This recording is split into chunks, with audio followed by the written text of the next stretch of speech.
we did advise people basically was to consider very carefully what they wanted to do, choosing between the 8% and 11%. We can't dictate, the personal financial circumstances for every single member. Basically, it's roughly about 50% of active members have chosen to stick to 11%, which is more or less in line with previous campaigns of this nature, where about half the people will opt for the reduction and half will stick on with the original rate of contribution.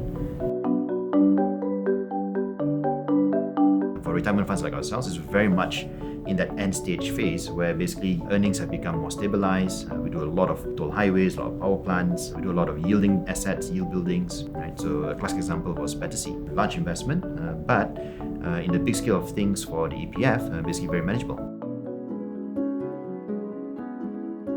I think if you look at retirement adequacy, right, it's actually a multifaceted problem, right? It's not just about the investment rate of return that we generate on investments, but it goes down to even the wage levels, income levels. And that's why EPF has been a big supporter of a lot of government policies which revolve around minimum wage, for instance, or increasing the age of retirement. Because those are actually two more important factors in terms of determining retirement savings adequacy, rather than just focusing on the rate of return. The rate of return at the end of the day, right, is governed by the market. We can try to outperform the market, which we have done for the last few years.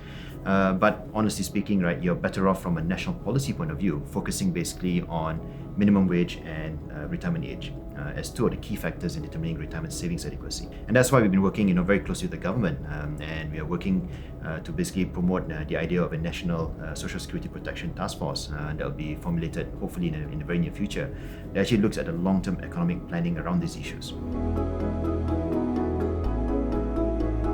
The fact that we're a nation with a very strong demographic profile, a lot of young people coming in, the country has derived that demographic dividend for many decades.